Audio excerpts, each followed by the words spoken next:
খবর 24 সাথে আপনাকে স্বাগত। নতুন নতুন খবর জানার জন্য আমাদের চ্যানেলে চোখ রাখুন। নমস্কার, খবর 24 সাথে আপনাদের স্বাগত। একযোগে 7 জনকে ফাঁসির সাজা শোনালো আদালত। বড় রায় চুঁচুড়া আদালতের ফাস্ট ট্র্যাক কোর্টের। 4 বছর আগের একটি খুনের ঘটনায় 25 নভেম্বর 7 জনকে দোষী সাব্যস্ত করে আদালত। এদিন সাজা শোনান বিচারক শিবশঙ্কর ঘোষ। জানা যাচ্ছে ঘটনার নেপথ্যে ছিল ত্রিকোণ প্রেমের ঘটনা। 2020 সালের 11 অক্টোবর চুঁচুড়া শহরের জনবহুল এলাকায় রায়ের বের থেকে বছর 23-এর যুবক বিষ্ণু মালকে বাড়ির সামনে থেকেই বাইকে করে তুলে নিয়ে যায় বিশাল দাস ও তার সাগরেদরা। ওই রাতেই চাঁপদানি এলাকায় বিষ্ণুকে নৃশংসভাবে কুপিয়ে খুন করার অভিযোগ ওঠে বিশালের বিরুদ্ধে।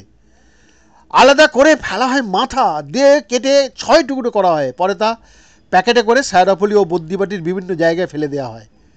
সেই সময় এই ঘটনায় রীতিমতো শোরগোল পড়ে গিয়েছিল এলাকায়। তখন থেকে উঠেছিল ফাঁসির দাবি। এদিকে পুলিশ ধরতেই নিজেরাই সব ঘটনা খুলে বলে বিশালের সাগরেদরা। পুলিশি জেরায় বিষ্ণুর দেহের কেটে ফেলা অংশ কোথায় কোথায় ফেলা হয় তা জানায় দুষ্কৃতীরা। সেই রোজ ধরে বাকি দেহাংশের খোঁজ মিললেও কাটা মাথার কিন্তু খোঁজ মেলেনি। এদিকে তখনও ধরা পড়েনি বিশাল। ওই বছরই 30 নভেম্বর তাকে এলাকার লোকজন দেখতে পেয়ে ধরতে গেলেও গুলি চালায়, তবে পালাতে পারেনি। চন্দননগর থানার পুলিশেরা ধরা পড়ে যায়, আনা হয় চুঁচুড়া থানায়। সেখানেই কাটা মাথা কোথায় ফেলেছে তার সন্ধান দেয় পুলিশকে। বদ্যিবাটি খালের ধারে প্লাস্টিকে মোড়ানো অবস্থায় মুন্ডু উদ্ধার করা পুলিশ। হারিম করা এই ঘটনায় ততক্ষণে তোলপাড় চলছে সংবাদ মাধ্যমে।